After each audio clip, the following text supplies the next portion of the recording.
Good morning, students. Today we are going to learn about OTCEI, that is the over the counter exchange of India. Okay, it was commenced or it started its training in 1992 after the reform of 1991. Clear? OTCEI commenced business, started its trading in 1992 after the reform of 1991. Okay, with National Stock Exchange. National Stock Exchange is also started at the same time.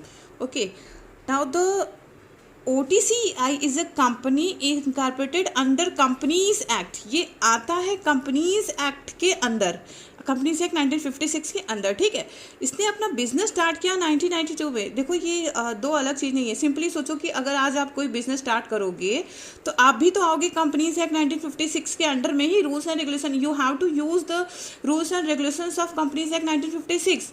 Am I right? Or you can use it to Companies Act 2013. It's according to the company. आपका company कैसा है उसके हिसाब से clear होगा. लेकिन उसका incorporated year होगा 2020, क्योंकि आप उसको इस साल स्टार्ट कर रहे हो तो उसका ट्रेडिंग ईयर होगा या इनकॉर्पोरेटेड होगा 2020. लेकिन आएगा वो कंपनीज एक्ट 1956 के अंडर में, है ना.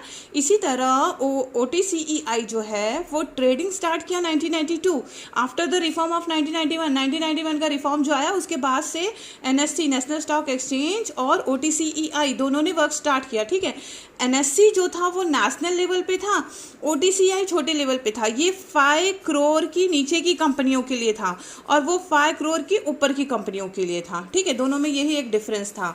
Now it was set up to provide small, देखो ये यहाँ आ गया, स्मॉल एंड मीडियम कंपनीज. ठीक है, ये स्मॉल और मीडियम कंपनीज के लिए था.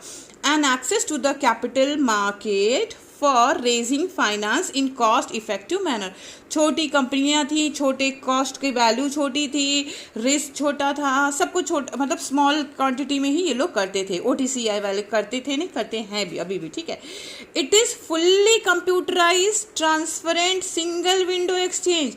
आपको पता है OTCEI का कोई जियोग्राफिकल एरिया नहीं है. जैसे NSE बॉम्बे में है, बॉम्बे स्टॉक एक्सचेंज बॉम्बे में है, रीजनल स्टॉक एक्सचेंज भी अपने अपने रीजन में है, लेकिन OTCEI फुल्ली कंप्यूटराइज है. अब आप कहिए जैसे कि फ्लिपकार्ट वाले देखो फुल्ली जो है वो ऑनलाइन है. उनका कोई जोग्राफिकल एरिया नहीं है ना. जैसे बिग बाज़ार का जोग्राफिकल एरिया है. If you want to purchase the goods from Big Bazaar, आप अगर आपको एक T-शर्ट लेना है या आपको अपने लिए ड्रेस लेना है तो आप बिग बाज़ार में भी जा सकते हो, है ना.